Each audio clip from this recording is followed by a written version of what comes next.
One, two, three. Build, man. Waduh. Masih sedikit yang ikut. Build, man. Rise on. Strong, man. Waduh. Jadi Tuhan, terima kasih ya. Ternyata kita masih hidup nih. Iya. Terima kasih buat respon dan juga kesediaan saudara-saudara bisa hadir dalam pertemuan kita di sore hari ini. Ya, ini merupakan pertemuan pertama buat kita di Kelapa Gading khususnya ya. Untuk kita bersama-sama membicarakan apa yang Tuhan mau kerjakan dan Tuhan ingin lakukan lewat kita semua para pria di Kelapa Gading. Ya, sebagaimana saudara-saudara tahu bahwa kegerakan pria sejati ini kalau boleh dikatakan dari tahun 97 itu jadi 27 tahun ya bergerak, dan secara ofisial tahun 25 tahun lah CMNI ya jadi CMNI berpunya kantor pusat dan per Februari yang lalu sudah dimisioner. Artinya bahwa kegerakan ini tidak lagi terpusat di Jakarta, tapi semua bisa dikerjakan di lokal gereja masing-masing. Ya, sesungguhnya juga dari 9 tahun yang lalu itu modul Maximize Manhood sudah dijadikan Starfish. Ya, artinya bahwa bisa dilakukan di dalam gereja lokal dengan nama yang berbeda, tidak pakai pria sejati, ada yang pakai ya ada Priskat, pria sejati Katolik, ada yang Prisma, pria maksimal, mungkin juga ada pria perkasa ya, saya nggak tahu ya. Kalau pria perkasa itu banyaknya di daerah kota Hana ya. Obat kuat. Ada yang men juga di sini. Ya, sorry. Ya, nah jadi secara official CMNI sudah dimisioner, dan untuk itu kita ya para pemimpin di Abalaf Kelapa Gading ini mengambil kesepakatan untuk kita menindaklanjuti kegerakan pria ini khususnya di area Kelapa Gading. Ya, kalau saya bilang Kelapa Gading itu artinya KTC dan JGC. Tapi juga ada beberapa sahabat-sahabat kita dari denominasi yang lain juga ada bersama-sama di dalam Abalaf Kelapa Gading. Dan kita semua mau sama-sama bergerak sebagai pria-prianya Tuhan. Amin. 1, 2, 3. Ya. Nah, karena itu sore ini menjadi pertemuan kita yang pertama, dan memang ini nama bukan keren-kerenan saudara.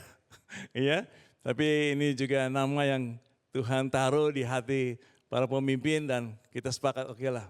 Ya, walaupun kita semua masih dalam proses, tapi kita percaya visi kita menjadi man of God.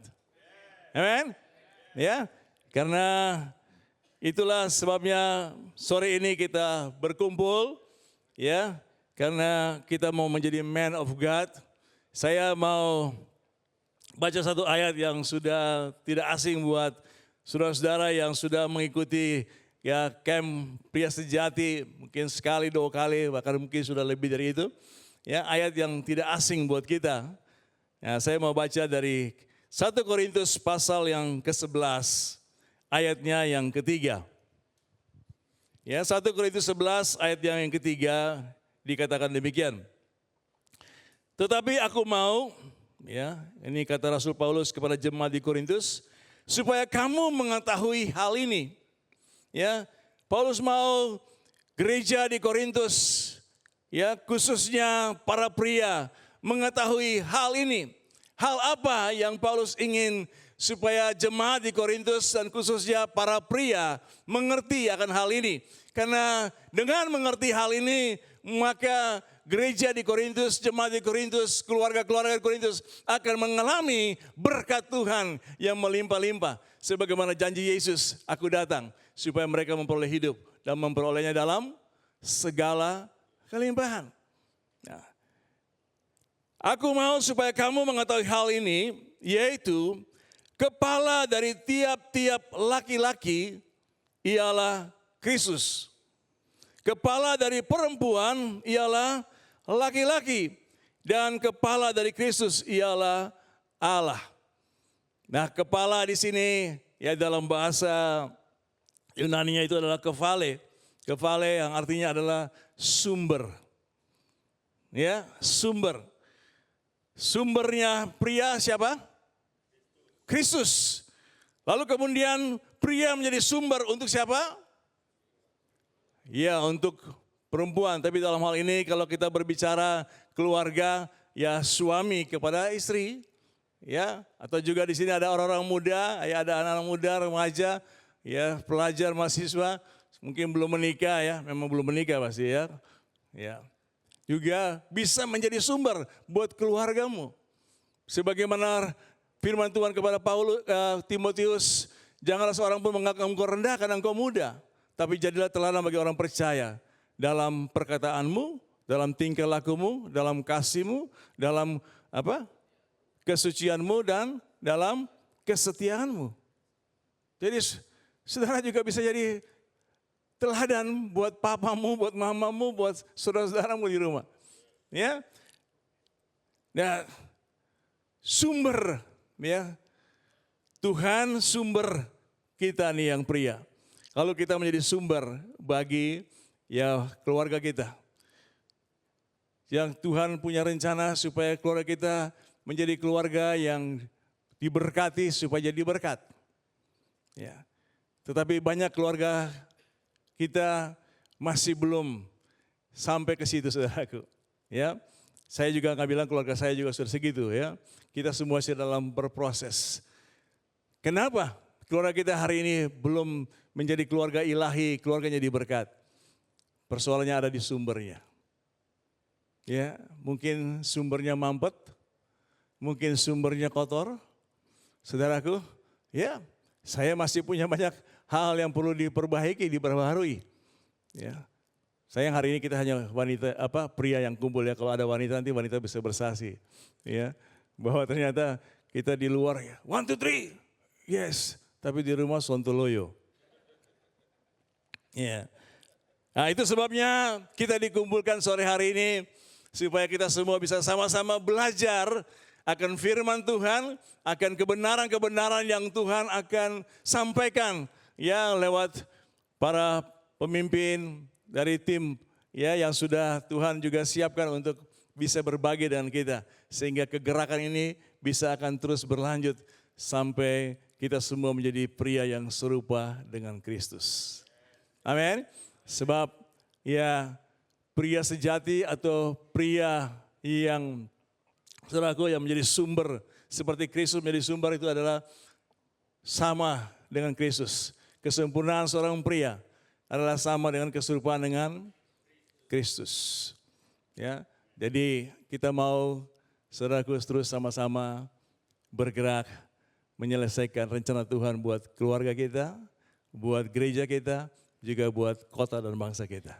Amin. Bilang kepada sebelah musuh, ayo kita sama-sama bergerak. Ya, move on, ya. Amin. Ya. Oleh sebab itu, nanti sebentar kita akan mendengar beberapa presentasi dari tim.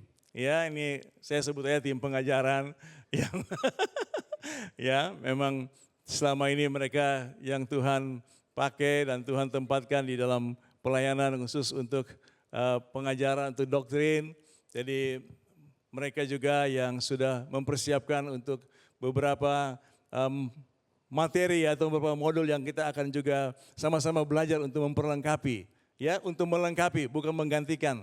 Untuk melengkapi modul Maximize Manhood, modul Build Man Renaissance, akan juga di modul Strongman. Ya, sebetulnya modul Strongman itu modul dari kita dulu LBC. Ya, jadi materinya mirip-mirip lah di kita.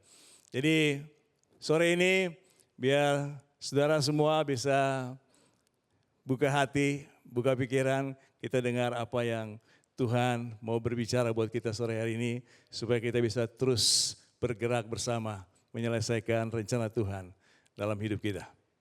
1, 2, 3, build man, strong man, never give up. Oke, selanjutnya saya persilakan siapa yang lebih dulu mau maju. Nah, kita beri tepuk tangan dulu saudara ya. Oh sorry. Kehidupan saya dulu tentunya jauh dari Tuhan. Sebentar. Sorry. Saya mesti kenalin dulu, ntar saudara bingung lagi siapa orangnya ya. Maaf. Terima kasih Dan. Jadi tim yang sudah dalam beberapa bulan terakhir ini mempersiapkan pertemuan ini dan juga nanti ada modul-modul yang akan disampaikan. Saya mesti perkenalkan dulu ya, supaya saudara nggak kaget juga walaupun saudara sudah kenal orang-orang ini. ya tentunya yang menjadi komandannya adalah Pak Budi Setiawan. Ya, beliau adalah penatua kita.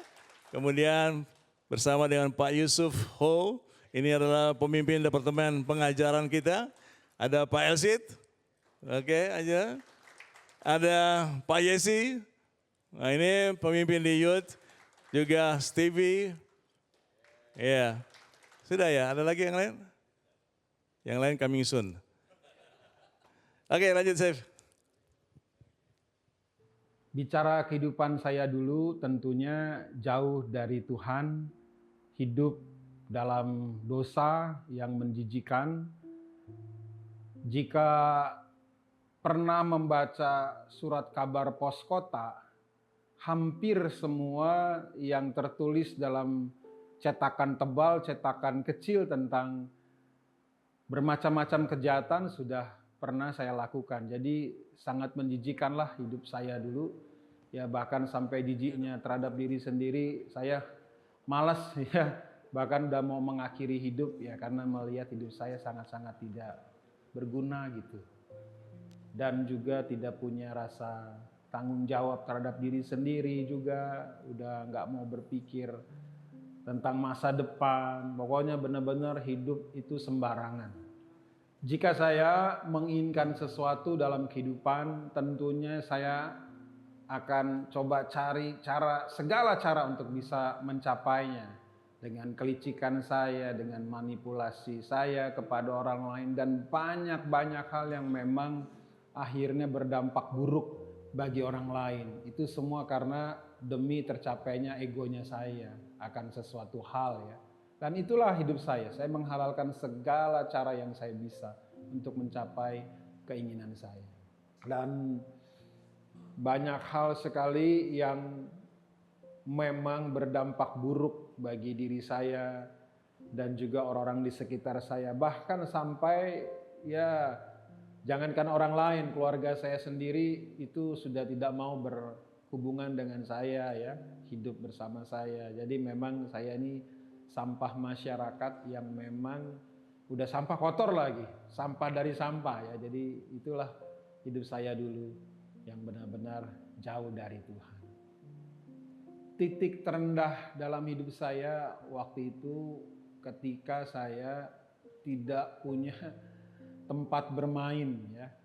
Semua itu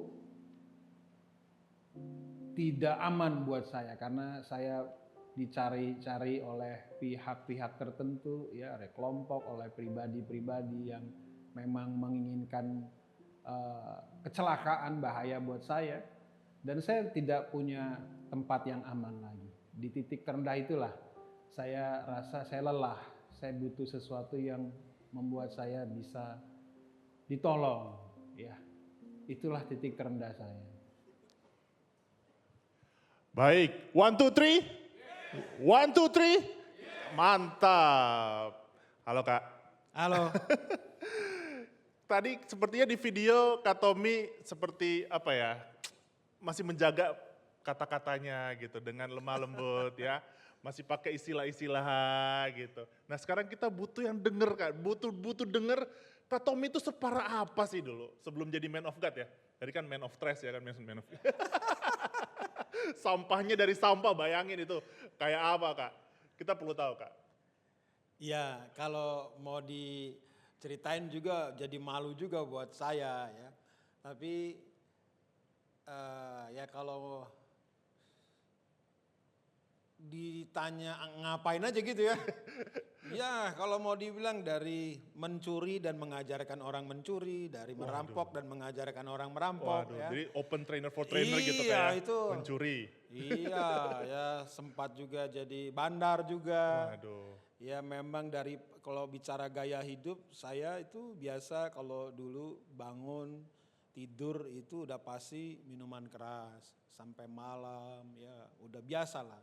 Dan juga karena zaman dulu saya nggak kenal pistol ya. Kenalnya apa Kak? Kenalnya paling sajam lah ya. Oh, Sajam, celurit atau parang itu udah pasti. celurit di sini Kak? Iya. Celurit bukan gede kayak gini. Iya karena kita udah punya kebiasaan udah Enggak, biasa. ini umur Kakak berapa sih? Lagi itu ya sekitar belasan lah ya. Belasan? Iya, saya Belasan buat celurit? Iya memang udah biasa itu belasan saya. Anak-anak kebayu sih bawa Alkitab sih Kak sekarang Kak. Bukan bawa celurit Kak. Ya jadi udah sajam itu udah melekatnya udah biasa kalau kita geser. Bahkan kalau misalnya kalau ada pemeriksaan dulu kan zamannya pemeriksaan. Kalau disergap gitu. Itu bisa belok-belok gitu. Jadi nggak kelihatan walaupun ada di badan ya. Jadi udah biasa. Nggak ada. Kalau udah geser kiri. Ini kakak di mana sih daerahnya nih Kak? Iya, saya tinggalnya kan di Tanjung Priuk. Gitu. Saya dulu di Priuk juga Kak. Ya. Itu sering ada yang malak saya Kak. Itu Kak Tommy Jangan-jangan. bukan? Kak Tommy bukan? Jangan-jangan ya. Baik, nah berarti belasan itu berarti SMP, SMA berarti Kak ya? Iya, saya sebenarnya nakalnya itu memang dari kecil. Dari kecil itu saya hidupnya di jalan ya. Jadi bajing loncat. Bajing loncat tuh mungkin kalau orang... Ada itu bajing loncat gak sih? Bajing loncat, jadi kalau misalnya ada truk gitu Kak ya, sudah Iya. ngambilin barang gitu. Ya, kalau kita lihat di YouTube kan paling bajing loncat tuh ambil barang turunin barang kan, lagi macet. Enggak, kalau zaman dulu itu memang bajing loncat itu mobil lagi lari kencang kita kejar, barangnya kita turunin di jalan, barang-barang berharganya dan kita lompat pada saat kecepatan tinggi. Nah itulah namanya bajing yang lagi loncat gitu sebenarnya. Bukan kayak hari-hari ini kita lihat gitu ya. Sebenarnya begitu. Saya sebagai anak Priuk ya Kak ya, itu pariwisatanya maju Kak. Karena banyak turis. Jadi turis bukan turis mancanegara bukan Kak. Tapi yang biasa kejar-kejarin itu Kak, tahu gak sih? Kejar-kejarin tankernya Pertamina. Oh ya itu juga. Ya, tukang tiris Kak. Ya, tukang tiris, turis. Kakak juga gitu juga? Ya kalau ya itulah. Waduh udah Begitu. komplit banget ya Kak ya. Ya beragam-ragam. Bahkan di satu titik tuh saya juga kadang-kadang suka diingetin nyesel gitu ya. Aduh kenapa saya bodoh sekali, kejam sekali dulu. Ya. Bahkan sudah bertobat juga masih begitu ke bawah kalau lagi setir atau ngapa-ngapain. Ya. Lalu nih Kak, kita penasaran nih, Kak Tommy yang kita tahu kan itu sekarang semangat melayanin. Ya, sekarang melayani kan. Apa yang terjadi sih Kak? Yang terjadi apanya maksudnya? Apa kemudian Kakak bisa berubah gitu dari trainer for mencuri, orang-orang yang maling-maling Kakak training semua itu kan, sampai sekarang yang kan trainer untuk para penginjil. Wah. Ya mungkin di titik terendah tadi ya. Titik terendah itu memang satu waktu saya udah nggak bisa kemana-mana. Tempat bermainan saya udah nggak bisa, istilahnya tempat tongkrong saya itu udah nggak bisa. Kalau saya ada di sana saya pasti kena tangkap. Karena saya tahu saya salah satu orang yang susah ditangkap gitu. Jadi udah legenda sekarang ya, aja orang mudah foto saya. Dari dulu saya nggak pernah mau difoto, makanya susah cari foto saya belum bertobat. Gitu. Jarang, kami dulu rata-rata nggak ada yang mau difoto. Gitu. Jadi kebawa sampai mungkin 5-10 tahunan bertobat juga saya agak masih gimana ya kalau untuk minta difoto gitu, kebawa gitu. Jadi seperti itu, tempat bermain nggak ada gimana, dan akhirnya ada ketemu komunitas dan diterima, ya saya merasa aman, nyaman, ya nggak ada penolakan, dan akhirnya disitulah saya membuka diri kenal Tuhan. Oh ada komunitas yang layanin Kakak waktu itu ya? Ya, kebetulan yang ngajak itu adalah orang yang dimana saya tinggal di rumahnya. Oh ya? Ya. Oh kayaknya ada fotonya kali ya? Bisa dilihat, tampilkan ya foto-fotonya sebagai bukti. Nah, oh ini, ini Kak Tommy nih. Nah, Ini sajamnya Kak, ini celuritnya bukan ya? masih cungkring ya. Nah ini udah bertobat masih mau difoto ya. Pas udah itu pun disuruh kayaknya, coba. Nah ini ya baru-baru. Sekarang pegang sapu setelah bertobat Kak ya? Ya baru-baru pertama bertobat. Ya, ada foto lain nggak? Coba. Oh ini pas. Nah ini pasti baptis lah ya. Nah ini yang cewek di samping saya itu PKS saya dulu ya. Ya, namanya Ade. Ya. Dan yang tinggal saya di rumahnya itu Sulaiman. Sulaiman itu yang paling pojok Paling sebelah pojok ya? nomor 2 ya. Ah. Nah saya tinggal di rumahnya. Itulah dari keluarga inilah saya bertobat. Saya diterima, bayangkan mereka mau nerima saya yang kacau begitu dan di rumah mereka itu ada 2 orang putri, ada 2 adiknya. Mau nerima Saya kakak tinggal tuh? iya bersama. Luar biasa, Itu. luar biasa. Saya juga bingung tuh. Luar Iya. biasa. Sampai saya bertobat itu. Kacau-kacaunya saya juga pulang mabok apa kadang baju dicuciin apa semua. Jadi udah kayak benar-benar anak mereka. Baik. Jadi kakak yang ditolak bahkan sama keluarga sendiri, Iya. ada yang menerima kakak Nah gitu. itu yang kayaknya buat saya jadi Luar biasa. benih yang ditabur itu ya. Ada lagi fotonya? Wah ini mah Mana nih? baru. Kak Tommy yang mana nih? Kak Tommy yang mana nih? Nah, yang paling di sini nih. Yang lagi doain orang itu ya. Ah. Oh itu yang berdiri itu ya? Iya. Wah luar biasa. Ini berarti kakak kuliah apa SMA ini? Lulus. Lulus? Iya. Lulus Lulus apa nih kak? SMA. Lulus SMA? Iya, iya. Ah, baik. Ada lagi nggak fotonya Kak Dana? Nah, Nah, ini sudah agak bertumbuh lah ya. Sudah bertumbuh ya, Kak, ya? Sudah ajak-ajak siapa gitu. Ini ah, fellowship ya teman-teman Tanjung Priuk Ya. waktu itu. jadi intinya ada komunitas yang melayani kakak, ada seorang yang nerima kakak, bahkan kakak ditolak sama keluarga sendiri karena sampah dari sampah, kakak bilang tadi kan ya. Dan terus kakak berubah sebagai seorang pria. Iya. Nah oke, dan tentu perubahan kakak juga ngefek dong ke keluarga. Ya Ya. kan, ke istri dan juga ke anak juga kan, betul ya kak ya? Nah karena istri dan anak tidak bisa hadir, tapi mereka sudah menyaksikan, ya sudah memberi kesaksian. Yuk kita saksikan bersama-sama. Tommy itu sebagai seorang pribadi pria gitu ya, dia itu kayak nggak peduliin sekitarnya bagaimana gitu, walaupun yang lainnya ngomong apa, tapi kalau dia tahu yang yang benar yang mana dia pasti akan ikutin yang sesuai dengan yang dia tahu benar. Nah kalau misalkan ternyata nanti ada orang lain yang ngasih tahu dia, Tom yang ini salah, yang ini benar, dia akan pikirkan ulang dan dia memang ngikutin yang benar tanpa belok-belok ke sana sini gitu. Tommy itu buat saya dia tuh suami yang bertanggung jawab. Ada masa-masanya ketika kami baru menikah, ya namanya orang baru menikah, pindah sana pindah sini, penghasilan juga belum mencukupi, tapi aku lihat tuh dia bisa mau mengusahakan apa aja supaya kebutuhan di dalam keluarganya tuh bisa tercukupi gitu. Dia mau jualan yang bahkan sebenarnya nggak lazim dijual sama pria, tapi dia mau lakukan supaya anak istrinya tuh bisa tercukupi kebutuhannya. Buat saya, suami saya itu banyak sekali mempengaruhi hidup saya, bukan cuma mempengaruhi cara saya berpikir, cara saya bersikap, tapi juga dia banyak menolong saya untuk sembuh dari hal-hal yang saya alami di masa lalu. Baik hubungan saya dengan orang tua, hubungan saya dengan orang lain gitu. Dia yang banyak tolong saya untuk sembuh. Aku bersyukur di masa-masa aku berdoa, di waktu-waktu menjelang pranikah, aku akhirnya memutuskan Tommy menjadi suami aku. Ya aku bersyukur sih, aku nggak salah pilih dan memang Tuhan juga tuntun aku buat aku ya memang dia benar-benar yang terbaik lah buat aku gitu. Kalau papa itu kan kebiasaannya kan kalau pagi-pagi malam-malam ngapain aja tuh pasti awalin dulu pakai satedu gitu kan, atau nggak baca firman, atau nggak berdoa. Terus kalau pagi-pagi baru bangun dia udah langsung keluar kamar tanpa baca firman, tanpa satedu gitu. Dia kadang-kadang suka error gitu, otaknya kayak mau ngapain malah ngapain. Terus kayak jadi sifatnya jadi kayak apaan sih ini orang ngapain gitu kan. Terus kadang-kadang juga kalau misalkan aku lagi keluar kamar, kan biasanya aku kan di kamar, terus aku keluar kamar, papi tuh lagi kayak duduk diem aja terus kayak tiba-tiba bahasa roh gitu, kayak apa sih gitu.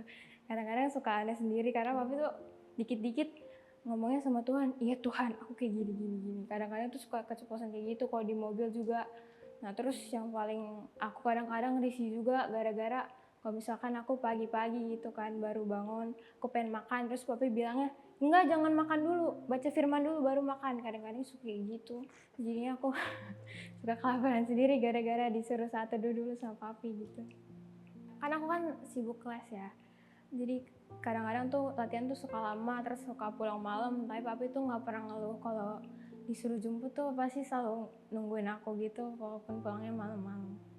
Nah, jadi kan papi kan suka khotbah sama suka pemuritan gitu kan. Kadang-kadang aku suka dengerin juga dia khotbah tentang apa, pemuritan tentang apa. Contohnya tuh misalnya kalau lagi pemuritan dia ajarin ke anak muridnya tentang parenting yang benar tuh kayak gimana, dan emang apa yang dia jelasin ke mereka tuh ya yang dia lakuin ke aku gitu. Misalnya dia suruh anak muridnya dari masih hamil, dari mamanya masih hamil itu harus dibacain Alkitab gitu. Terus ya kalau aku dengar dari mami sih ya katanya aku dari kecil juga udah dibacain Alkitab dari masih di perut mami gitu. Ya kayak yang tadi aku udah bilang kan dari kecil dari masih di perut aku tuh udah dibacain Alkitab. Nah pas aku kecil tuh papi tuh kalau tiap hari ngajarin aku cara saat teduh, baca firman yang benar, terus nanti habis baca firman tuh papi tanya kamu dapat apa dari ayat yang ini gitu. Terus sampai sekarang jadi ke bawah, jadi setiap hari aku biasain buat saat teduh. Nah, papi kan dari lahir kan udah yatim kan, udah nggak punya papa. Jadi dia nggak pernah punya figur ayah gitu kan. Terus tapi selama aku dibesarin sama papi tuh, papi nggak pernah treat aku dengan buruk, walaupun memang sudah kadang-kadang aku agak kesel juga sama papi. Cuman aku tuh bisa maklumin karena papi tuh dari kecil ya nggak punya figur ayah. Cuman terus kalau misalkan papi nggak bertobat juga, pasti aku udah diperlakuin lebih parah. Misalnya aku bisa aja ditelantarin kalau papi nggak bertobat. Jadi aku udah bersyukur aja walaupun papi nggak punya figur ayah dari kecil, tapi dia selalu treat aku dengan baik. Luar biasa. Yes. Seorang yang dulunya melakukan hal yang tidak terbayangkan, kakak bisa bertobat dan menjadi berkat buat istri dan anak. Luar biasa kak. Menurut kakak nih ya, sebenarnya apa sih perubahan yang kakak secara pria ya nih kak, ngomongin pria.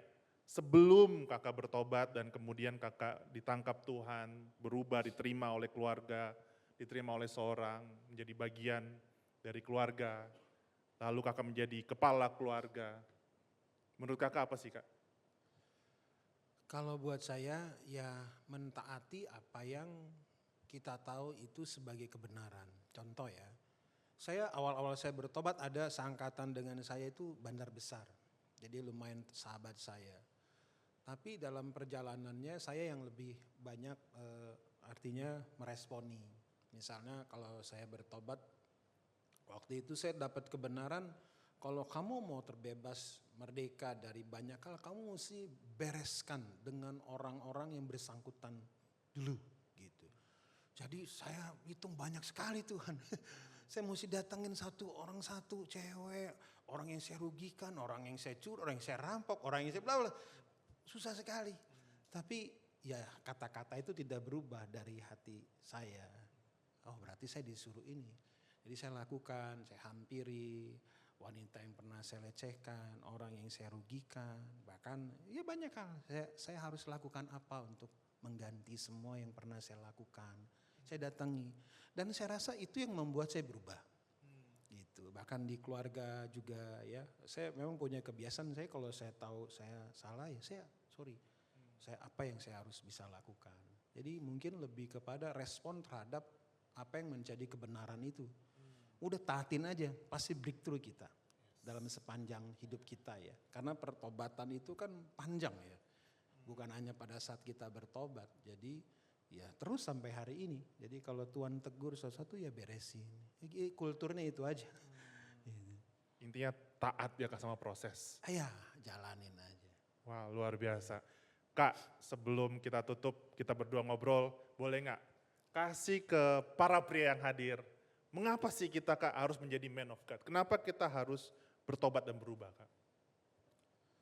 Kalau pria nggak bertobat dan berubah, dunia kacau banget ya. Keluarga kacau, sekeliling kacau, ya makanya supaya tidak kacau ya pria pertama berubah dan bertobat. Kalau pria nggak berubah dan bertobat mau jadi apa? Gitu. Makanya Yesus turun pun sebagai pria, bukan sorry ini bukan bicara artinya mengesampingkan wanita, tapi ya itulah Kalau nggak pria bertobat dan berubah mau apa lagi? Khususnya terhadap dirinya sendiri. Gitu.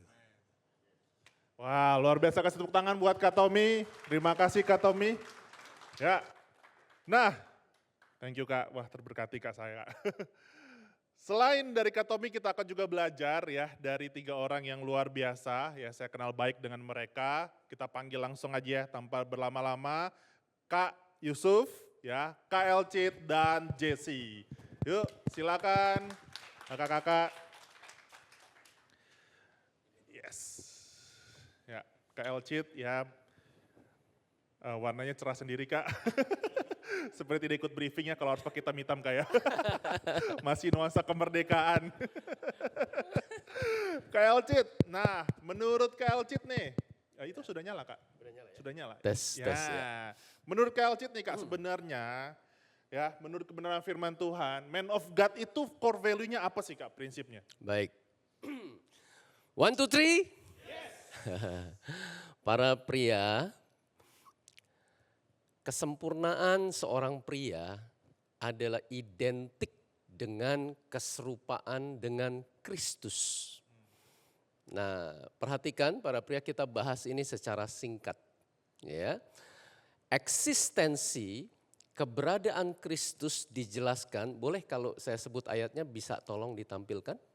Di dalam Lukas pasal 2 ayat 52, Yesus makin bertambah besarnya dan hikmatnya, dan ia makin dikasihi oleh Allah dan manusia. Nah saudara, eksistensi Kristus terdiri dari 4 komponen utama, saudara. Ya, dan 4 komponen utama keberadaan Kristus ini yang menjadi nilai-nilai kita sebagai pria sejati, man of God, prianya Allah. Yang pertama, nah ini 4 poin ini kita sebut dengan 4B, saudara. Yang pertama adalah batin yang kuat. Karena di situ dikatakan Yesus itu makin dikasihi oleh Allah. Nah, saudara, kita akan bahas sedikit satu persatu ya tentang 4B ini. Yang kedua adalah berintegritas. Karena di situ dikatakan, saudara, bertambah hikmatnya. Nah, saudara, firman Tuhan mengajarkan permulaan hikmat ialah takut akan Tuhan. Berintegritas adalah praktek utama dan mendasar dari takut akan Tuhan. Dan saudara, firman Tuhan juga mengajarkan komponen yang ketiga adalah bertambah besarnya. Ini bicara saudara secara fisik, hal-hal yang konkret, yang nyata, yang real. Adalah praktek B yang ketiga, berani bertanggung jawab sesuai fungsi dan peranan kita.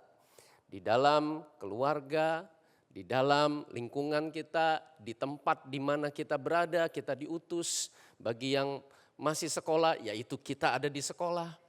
Berfungsi sebagai pemimpin bagi generasi di sekolah, di kampus, ataupun di tempat kerja. Di mana kita berada, kita mengambil tanggung jawab ilahi yang Tuhan beri dan percayakan kepada kita sebagai duta kerajaan Allah.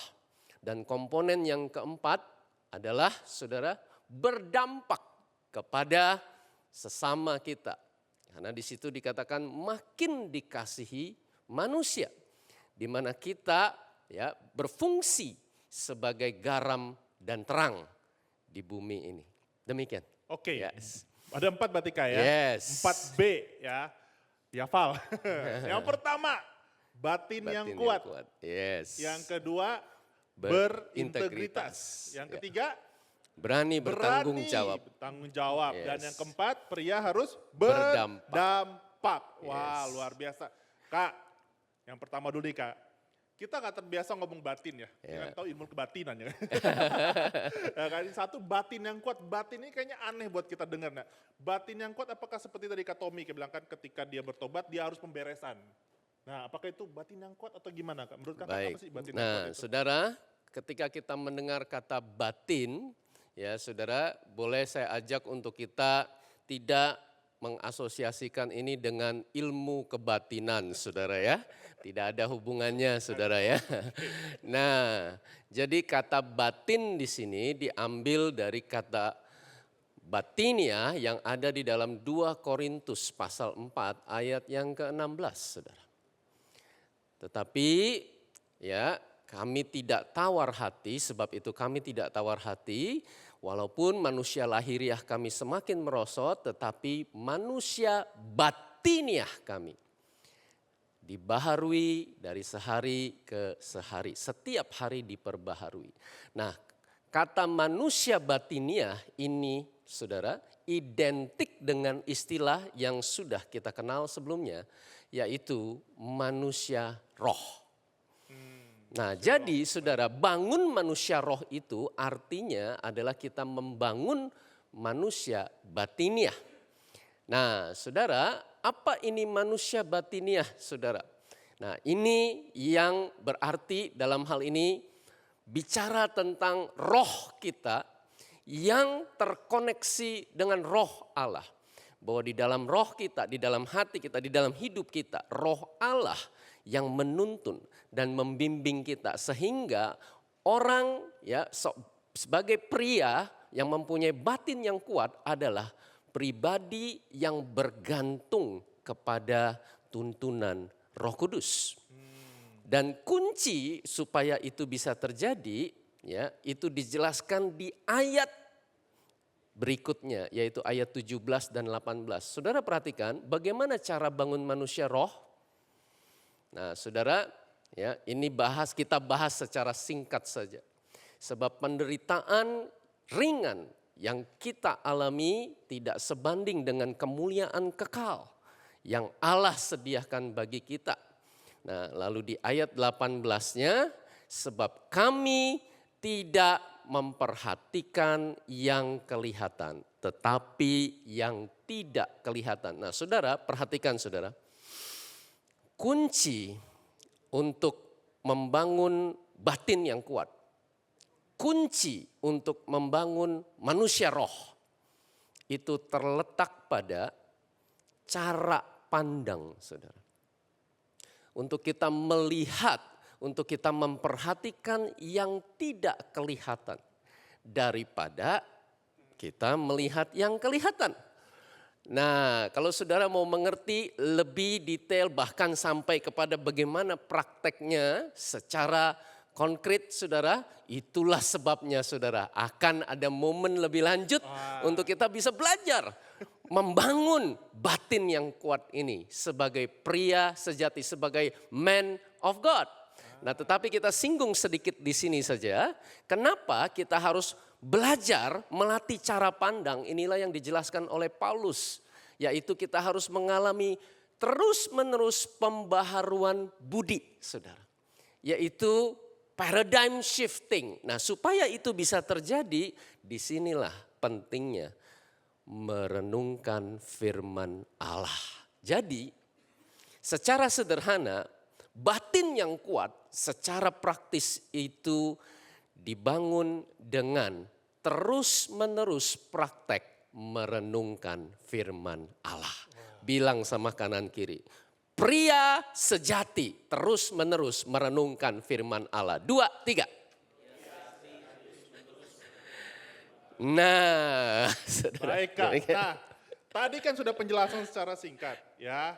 Kita pengen dengar sebenarnya ini sekalian Kak Elcit lagi ya. Ya biar kelar lah Kak sekalian bagian ini. Kakak pernah gak sih ada kesaksian hidup gitu kan tentang sebagai pria harus memiliki batin yang kuat? Nah, saudara, ya kesempatan ini saya di sini mau bagikan saudara bahwa kita semua pria ini manusia biasa, betul? Man of God, tapi juga kita manusia biasa saudara yang tidak lepas dari lalai, dari kesalahan, ya saudara, dari ya hal-hal yang sebetulnya tidak kita harapkan terjadi.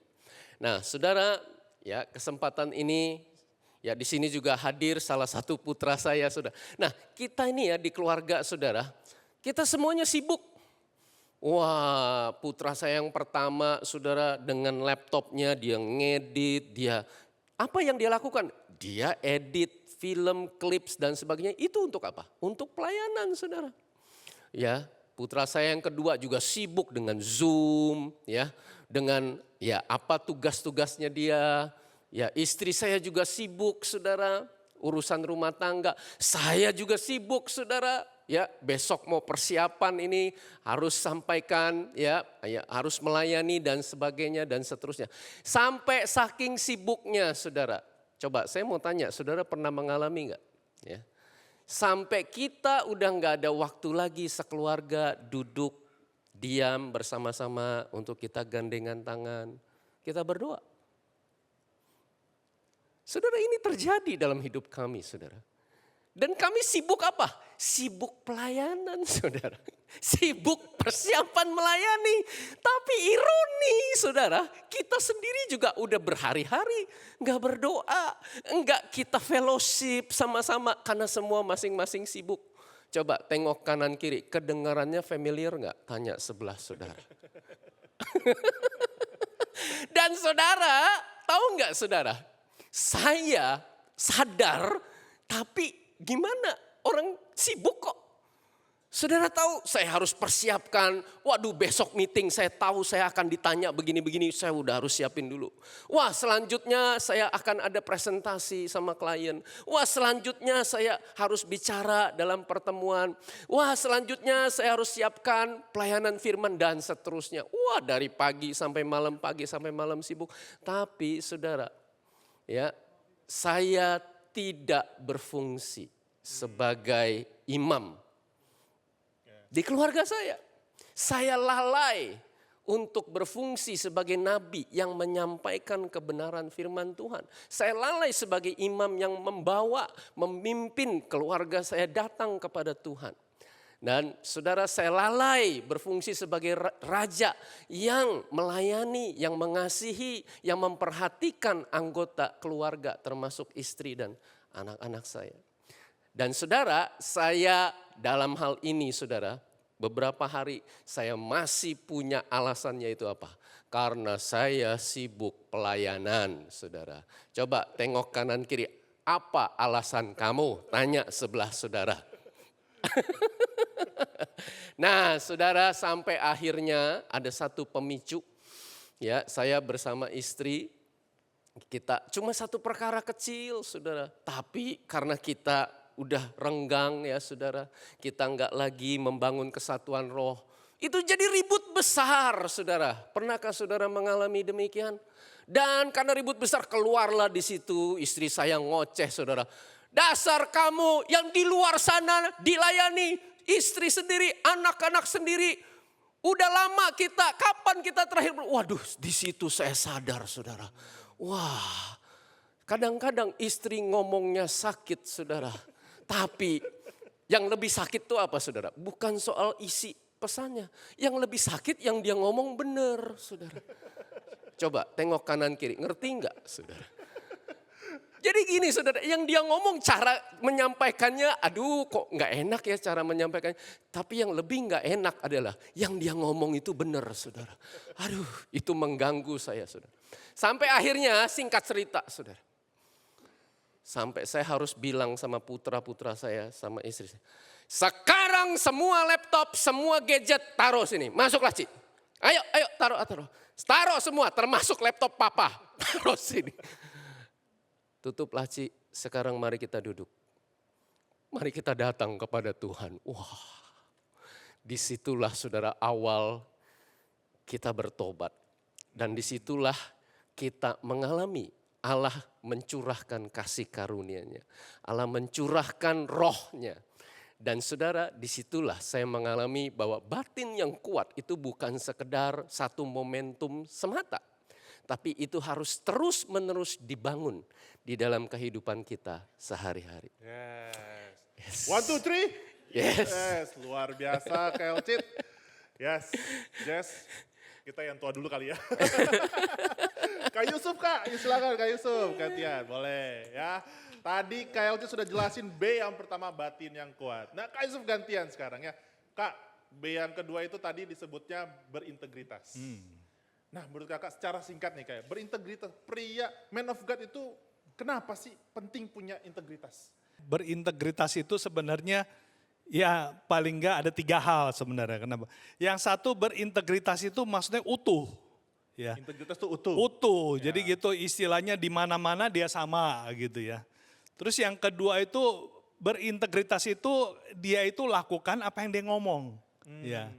Jangan dia cuma lakukan apa yang dia ngomong. Dia ngomongnya pinter, lakukannya enggak, itu enggak berintegritas. Nah yang ketiga yang enggak enak nih. Ternyata berintegritas itu lawannya adalah munafik.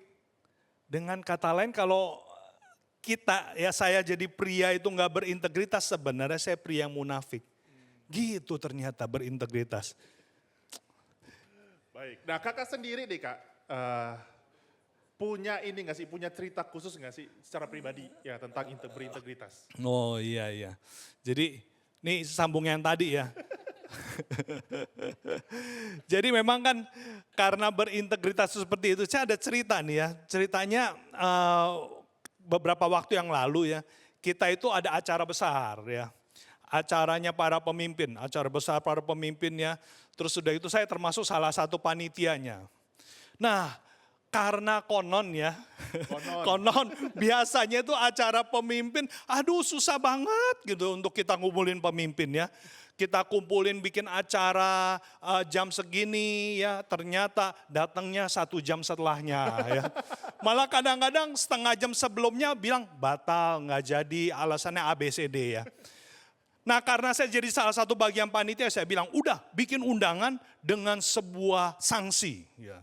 Sanksinya yang membatalkan harus membayar ganti rugi. Wah, membayar uang sejumlah yang besar. Ya. Saya bilang sama teman saya di panitia yang bikin surat, udah tulis angka yang besar. Kenapa mesti angka yang besar? Ya supaya mereka itu sadar, jangan main-main. Ya. Maksud hati sih, maksudnya saya mau jadi pahlawan, saya mau buktikan ya bahwa ini semua para pemimpin itu harus diajar adat. Nah, maksudnya baik kan ya teman-teman ya. Maksudnya baik ya, rasanya saya mau mengajar adat. Ya seperti saya yang lebih tahu adat gitu. Jadi saya perintahkan, padahal yang bikin surat udah nolak-nolak. Kak jangan kak, kok ngomongnya kayak gitu. Enggak, tulis. Nah, akhirnya ditulis, disebarlah itu undangan. Luar biasa, memang acaranya itu yang datang itu hampir semua, boleh bilang semuanya datang ya. Enggak ada yang berani untuk batal, kalau enggak kena sanksi bayar gitu. Wah saya awalnya itu pada saat acara itu saya berbunga-bunga. Wih hebat saya. Istilahnya jurus jitu saya ternyata kena ya. Saya memang layak dapat bintang oleh Penatua. Karena saya telah berhasil ya mengkondisikan untuk para pemimpin menghargai acara bersama. Ternyata pada saat evaluasi, ternyata apa yang saya lakukan itu melukai banyak pemimpin. Waduh, melukai banyak itu. Aduh, saya dalam hati saya pikir, aduh kok kayak gitu ya. Saya sadar satu, ini ternyata keputusan saya itu keputusan yang salah. Yang gak enaknya, rekan saya itu yang mempertanyakan, dia bilang gini, saya kepengen tahu siapa yang mengusulkan itu. Siapa yang mengusulkan adanya sanksi seperti itu. Wah, teman saya yang nulis surat udah rada pucat gitu ya. Dan disitulah saya sebenarnya bimbang. Kalau saya ngaku, apa kata orang? Yusuf yang tadinya dibangga-banggain ya, berhasil membuat sebuah acara, semua datang, ternyata ya dia itu melakukan hal yang gak benar kan gitu ya. Aduh, kalau saya bilang seperti itu saya akan aman ya. Istilahnya prestis saya itu bisa terjaga. Nama baik saya tetap dikagumi sebagai seorang pria pemimpin yang tidak punya salah gitu ya. Tapi apa kata Tuhan ya? Kalau saya ngomong seperti itu ya. Nah disitulah saat itu saya berpikir, aduh Tuhan aku lebih berat apa kata orang, apa kata Tuhan ya. Nah disitulah integritas itu.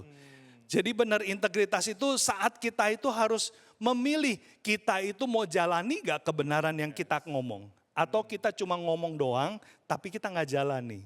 Apakah kita mau utuh ya di mana-mana kita sama atau kita mau ya samar-samar. Apakah kita benar mau kelihatan sebagai man of God atau sebagai pria munafik. Nah disitulah saya itu benar-benar dilema saya doa dan Tuhan ngomong kuat di dalam hati saya. Lu lebih milih mana? Lu mau takut sama manusia? Apa takut sama gue? Nanti lu meninggal ketemu sama siapa? Ketemu manusia atau ketemu sama gue? Waduh saya gak berani deh. Ya mendingan gue itu tekan. Akhirnya saya ngomong ya di pertemuan. Saya ini loh pelakunya. Saya ini yang bikin dia itu sampai akhirnya dia nulis seperti itu ya. Dan ajaib loh teman-teman ya, saudara-saudara. Saya pada saat saya ngaku seperti itu ya, ada damai sejahtera di hati saya. Ya, saya nggak merasa malu, saya nggak merasa gengsi, saya bahkan sadar saya itu memang salah dan saya langsung minta maaf. Dan luar biasanya langsung plong hati saya ya. Kenapa? Saya lebih takut apa kata Tuhan. Saya memilih untuk berkata benar. Itu sih pengalaman saya sangat berharga. Kalau nggak saya rugi. Ingat loh teman-teman, kalau misalnya kita nggak integritas, yang rugi diri kita. Pertama, doa kita pasti nggak didengar sama Tuhan lah. Kan kita tahu di Alkitab Yesus paling benci sama orang munafik kan. Mana mungkin doa kita didengar. Yang kedua, mana bisa orang lain di sekitar kita itu trust sama kita. Ya, kalau kita udah kelihatan bermuka dua, ngomong di mana, ternyata yang dilakuin apa, ya mana kita bisa dapat trust. Jadi sebenarnya yang rugi kita kalau kita nggak jadi pria yang berintegritas. Saya bersyukur sih pengalaman itu. Jadi ketika kita gagal memilih yang benar, yang rugi diri sendiri. Betul. Wah, luar biasa. 1, 2, 3. Yes, pria harus memiliki integritas ya, berintegritas. Dan yang ketiga, pria sejati atau man of God harus bertanggung jawab, berani bertanggung jawab. Sama seperti Kyle Cid ya, dulu saya waktu kuliah, saya sibuk dengan pelayanan. Ya, persis sama, sibuk dengan pelayanan. Saya bertobat SMA kelas 3, lalu saya kuliah di Malang ya, di Brawijaya. Di sana saya terlibat pelayanan di persekutuan doa ya, jadi saya banyak, wah luar biasa lah. Itu dari 2-3 orang sekarang sudah belasan dan bahkan ratusan gitu kan. Karena saya bersama teman-teman benar-benar habis-habisan untuk melayanin anak-anak muda. Tapi IP saya IP saya itu nasibnya berdarah-darah gitu ya. IP saya itu 1 komaan waktu itu. Wah itu saya malu luar biasa. Ya saya pulang ke Jakarta waktu itu ya, mama papa pasti nggak tahu lah pelayanan saya. Yang dia tahu adalah perinan IPK saya. Ya. Alasannya karena pelayanan. Ya, pelayanan, luar biasa pelayanan tapi tidak bertanggung jawab. Nah, bertanggung jawab ini sebenarnya sebagai pria kita harus melakukan apa yang Tuhan harapkan ya buat kita. Mungkin ya sebagiannya ada anak-anak ada bayut ya. Ya, mungkin ya kita seringkali tidak suka dengan akademis, kita melarikan diri ya. Jadi tidak bertanggung jawab, lari ke tempat-tempat lain, lari ke kesibukan, lari ke game ya, lari ke mungkin hubungan, pertemanan dan lain sebagainya. Akhirnya tugas utama sebagai seorang mahasiswa ataupun seorang pelajar itu tidak dilakukan. Ya. Dan efeknya luar biasa. Saya bertobat, saya berubah, tapi karena sudah terakumulasi ya nilainya jadi ya tidak 3 gitu ya, tidak cum laude lah. Itu nggak mungkin kalau 3 aja puji Tuhan gitu. Nah akhirnya berdampak tuh ya ketika saya cari kerja susah setengah mati. Ya karena orang pasti akan lihat dong, IPK-nya cuma segini. Ya. Jadi akhirnya yang rugi seperti kata Kak Yusuf bilang, ketika saya tidak bertanggung jawab, yang rugi adalah diri saya sendiri. Ya, kita boleh pakai alasan apa aja, pelayanan lah apa aja, tapi kalau kita tidak bertanggung jawab, kita tidak bisa menjadi ya teladan buat orang lain. Nah itulah ya, bagi saya itu kesaksian tentang berani bertanggung jawab. Sekarang sih udah cum laude Kak. Ya, S2-nya cum laude ya. Nah kalau Jesse tadi udah kan ya Kak Elcit bahas tentang bati dan kuat, terus Kak Yesus juga memberi kesaksian tentang berintegritas, lalu juga berani bertanggung jawab. Nah B yang keempat itu berdampak. Nah menurut lu Jess, apa sih membuat pria itu sulit untuk memberi dampak? Oke, sulit untuk memberi dampak itu mungkin kalau pada umumnya yang kita kenal ya seperti kasus yang kemarin sempat terjadi aja juga ya. Yang viral itu gimana seorang pria bisa melakukan kekerasan di rumah. KDRT dan yang melibatkan menjadi korban adalah si anaknya masih bayi juga. Ya, pasti dia kenapa tidak bisa berdampak karena tidak dipenuhi kasih Tuhan. Dia tidak terlalu mementingkan hal tersebut dalam hidup dia. Yang penting dia sendiri puas. Ya, di sini tuh pria-pria itu memang karena kita seorang pria terbiasa untuk melakukan segala sesuatu sendiri. Ada roh independen di sana. Dan saking sendirinya, independennya, dia tidak membutuhkan siapapun, pertolongan siapapun, termasuk Tuhan. Ya kita nggak ngomongin manusia dulu ya, termasuk ke Tuhan juga.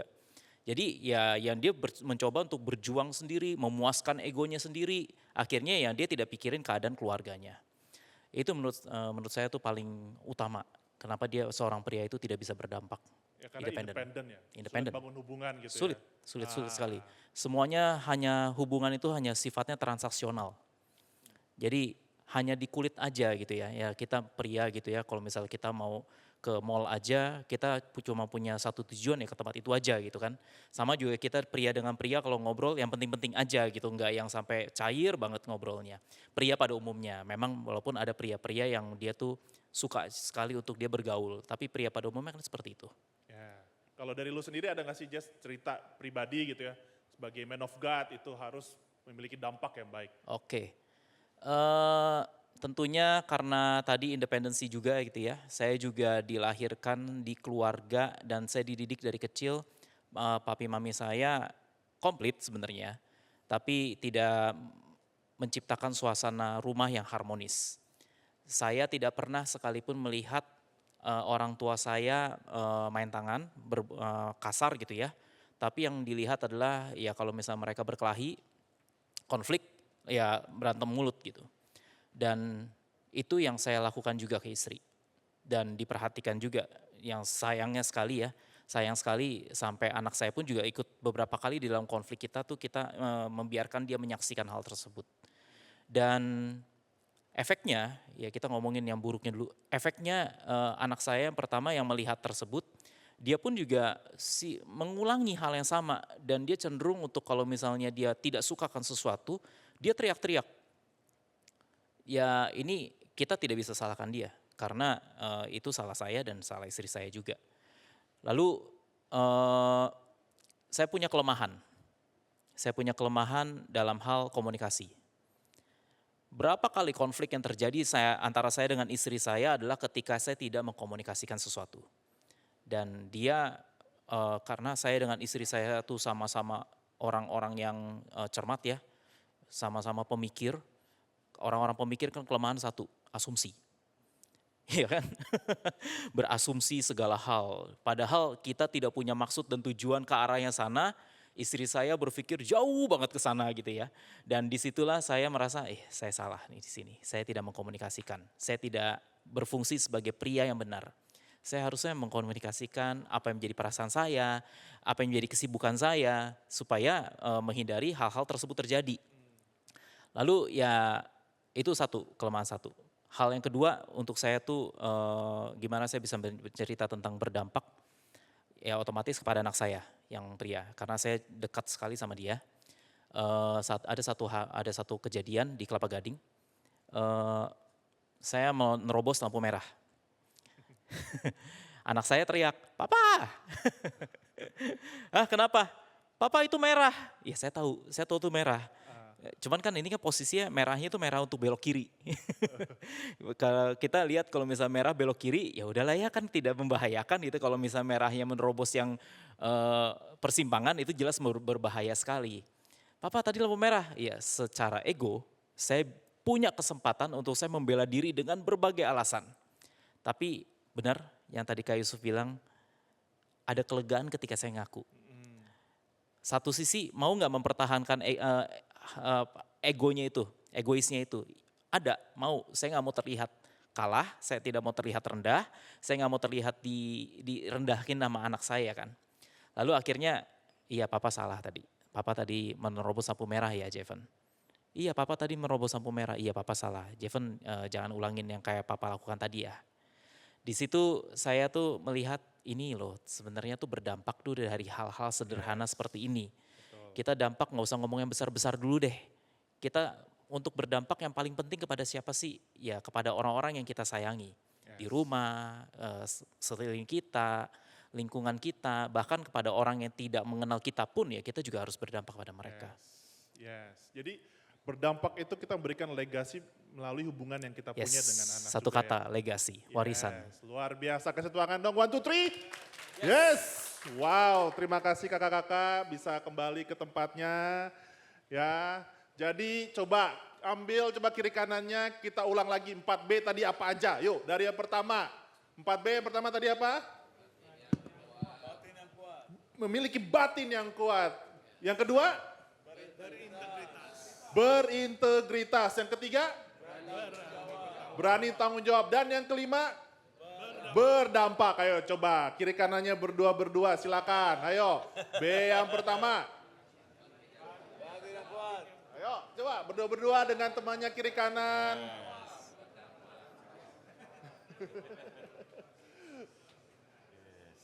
Sudah, kalau sudah gantian sekarang ya, coba kirinya sekarang. Bilang B yang pertama apa, B yang kedua apa, B yang ketiga apa, dan B yang keempat apa. Nah, jangan pulang bawa oleh-oleh 4B ya. Ketika istri tanya, kamu ngapain di sana tadi 4B gitu ya. Baik, dari kesaksian Kak Tommy, ya, Kak Elcit, Kak Yusuf, juga Jesse dan saya, ya sebenarnya apa sih yang kita bisa tarik ya kesimpulan? Ya, untuk menarik kesimpulan butuh seorang ahli yang baik. Mari kita sama-sama kita panggil ya Kak Budi, silakan Kak Budi. Yes, oke. Kalau tadi kita kan 1, 2, 3 yes, sekarang kita ganti man of God, yes. Oke, sekali lagi man of God, yes. Kalau kita bilang yang kedua kali man of God, yes, yes. Yang ketiga kali man of God, yes, yes, yes. Oke, yang pertama man of God, yes. Man of God, yes, yes. Man of God, yes, yes, yes. Tepuk tangan buat kita semua. Ya, teman-teman tadi lihat yang ditampilkan dari kita semua, kita bisa lihat Pak Tommy Pangau, lalu kita bisa lihat teman-teman ya, dari Pak Elcit, dari juga Pak Ho Yusuf, dari Steffi dan Jesse. Mereka bukan pria yang sempurna, bahkan backgroundnya pun semuanya kita juga pria yang bermasalah. Banyak kesalahan yang kita buat. Tapi ada satu kesamaan yang kita boleh lihat tadi adalah mereka semua berani mengakui kesalahannya.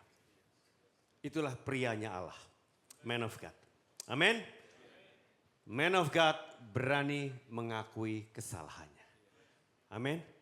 Banyak pria sudah jelas-jelas salah, sok benar dan paling benar. Coba lihat tampang sebelahnya, jangan sok benar. Apalagi lebih benar dan paling benar lagi. Waduh, itu paling gawat saudara.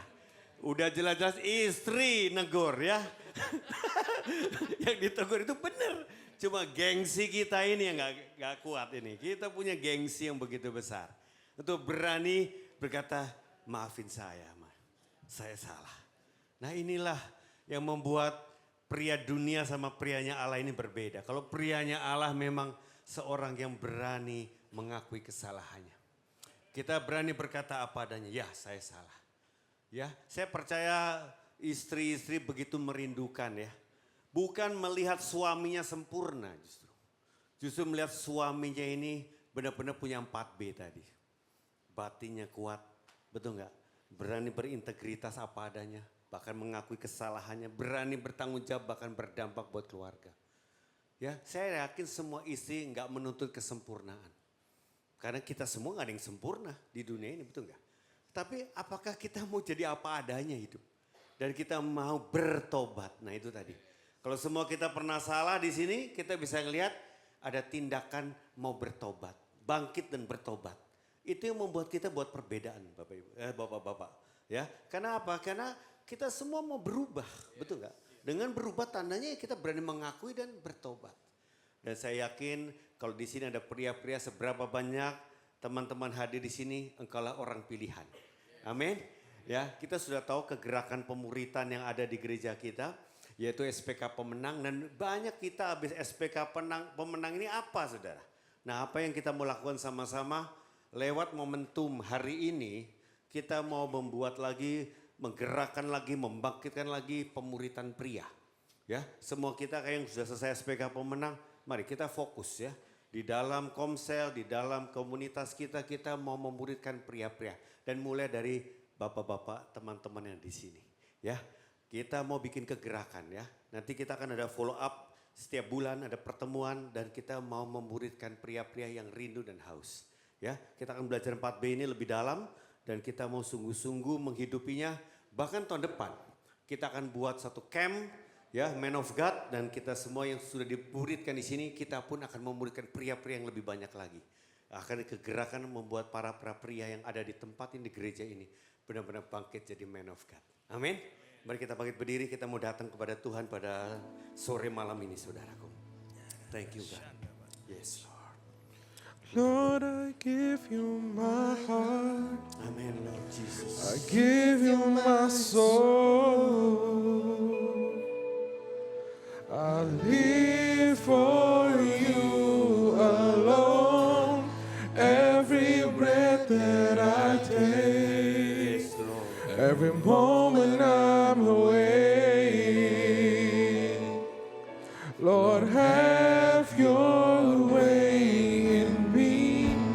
Lord, I give you my heart. I give you my soul. I live for you alone. Every breath that I take, every moment I'm awake. Lord, have your way in me. Sore ini, ketika engkau dengar firman, ketika engkau dengar impartasi kesaksian, mungkin engkau tidak sebrengsek Pak Tommy Pango. Atau mungkin engkau melihat ada sesuatu kesaksian yang sama dengan keadaanmu. Tapi apakah responmu? Hari ini Tuhan ingatkan kita ketika dia bertanya kepada Adam.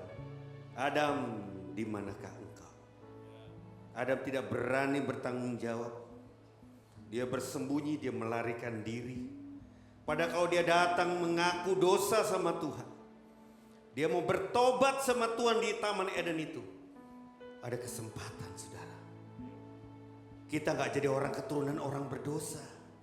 Seandainya Adam waktu itu berani datang mengaku dosa, datang merendahkan hati, datang bertanggung jawab, dampaknya akan kepada setiap keturunannya kita semua manusia sampai hari ini. Tapi ketika dia meninggalkan Tuhan, melarikan diri dari Tuhan, menghindar dari Tuhan, bahkan menyalahkan orang lain, menyalahkan istri, dia benar-benar membuat suatu keputusan yang blunder. Akhirnya masalah begitu rumit seisi dunia menjadi akibat dampaknya. Hari ini kalau engkau ingat kejadian-kejadian yang terjadi dalam hidup kita masing-masing, apakah kita juga serupa dengan Adam? Seringkali kita bersembunyi. Kita tahu sebetulnya kita yang salah, tapi bergejolak batin kita, dan kita tidak berani mengakui. Kita begitu gengsi untuk berani mengakui saya juga salah sebenarnya. Tapi kita langsung melempar kesalahan itu kepada orang lain. Mari hari ini, tidak ada kata terlambat. Siapapun kita, Tuhan pasti masih kasih kesempatan. Tuhan mengasihi setiap para pria di tempat ini. Kalau engkau berkata, Tuhan, aku mau bangkit pada sore ini.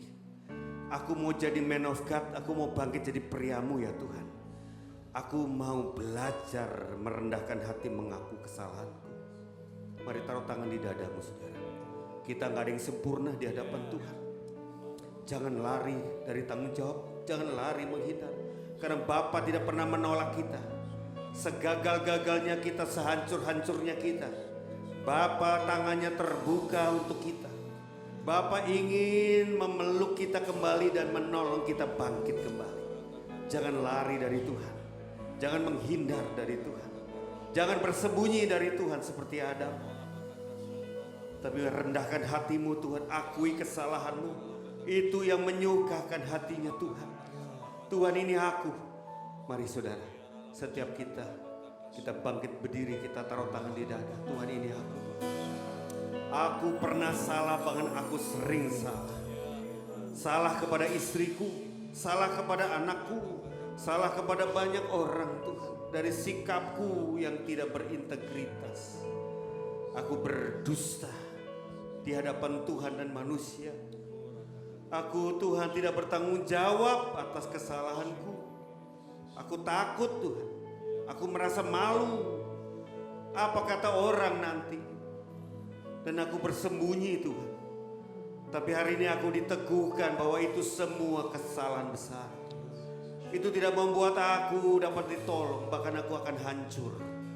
Tapi sore ini aku melihat ada orang-orang yang mau mengaku, bersaksi, bertobat, hidupnya diubah Tuhan, berdampak dahsyat. Aku mau mengikutinya Tuhan, teladan ini Bapak. Aku mau jadi orang yang punya batin yang kuat. Aku mau belajar punya integritas. Aku belajar berani bertanggung jawab dan aku mau hidupku berdampak benar. Ini aku Tuhan. Mari saudaraku yang mau didoakan, jangan malu, mari maju ke depan saudara. Kita maju ke depan, kita mau didoakan saudara. Kami mau teguhkan apa keputusanmu pada sore ini. Mari teman-teman, kau butuh didoakan tentang kehidupanmu, pergumulanmu. Mari maju ke depan, yang taruh tangan di dada maju ke depan. Tuhan ini aku Tuhan, aku mau dikuatkan sebagai pria-pria yang punya pergumulan. Aku Tuhan, Engkau tahu keadaanku, Engkau tahu Tuhan pergumulan, Engkau tahu tantangan yang aku sedang hadapi. Oh Tuhan, mari siapa lagi saudara, jangan malu saudara. Mari teman-teman bisa doakan, siapa lagi saudara. Kami datang dengan terbuka, kami datang mengaku Bapa. Kami datang merendahkan hati Tuhan. Ini aku Tuhan. Siapa lagi saudara? Yes Lord. Mari anak muda, mari para suami, para ayah, engkau yang masih single, siapapun, kita tidak luput dari pergumulan pria saudara. Mari maju, jangan malu saudara. Kurala manataka rala mansikara. Teman-teman yang bergerak, doakan teman-temanmu di depan. Kita boleh saling doakan. Ayo para pekerja, para ayah, kita lihat saudara kita, doakan dia saudaraku. Tuhan, ini kami ya Tuhan. Kami anak-anak mudamu ya Tuhan. Pria-pria mudamu ya Tuhan. Kami para suami Tuhan. Bahkan kami para ayah Tuhan. Kami sadar Tuhan banyak keputusan salah kami berdampak. Tidak baik buat keluarga kami. Tidak baik buat hidup kami. Tidak baik bagi orang lain. Tapi sore ini, malam ini kami bangkit bertobat Tuhan. Yes Lord.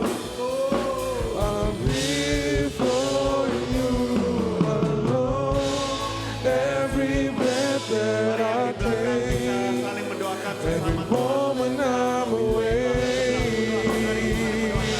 Ambil komitmen di hadapan Tuhan.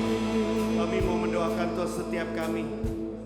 Tuhan, kami tahu Tuhan, kami seringkali membuat blunder dalam kehidupan kami.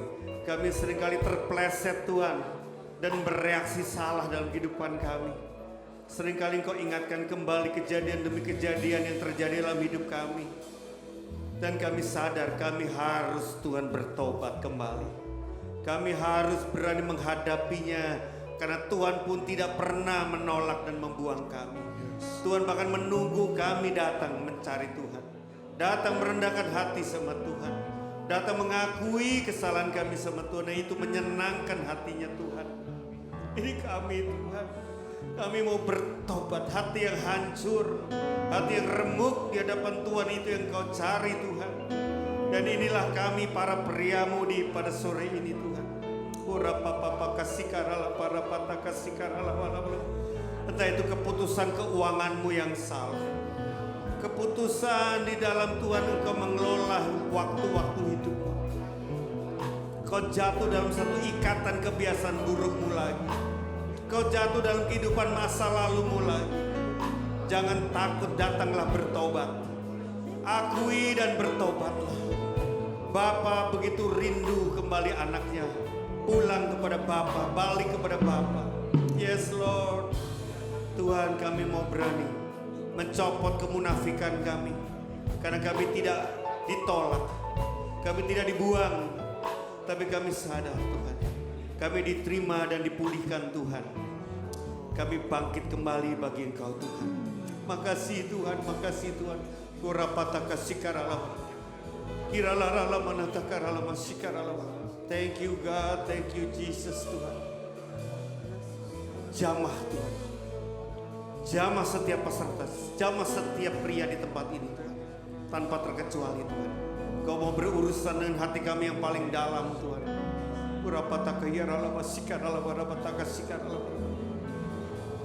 Tuhan, Engkau bongkar hati kami Tuhan yang paling dalam.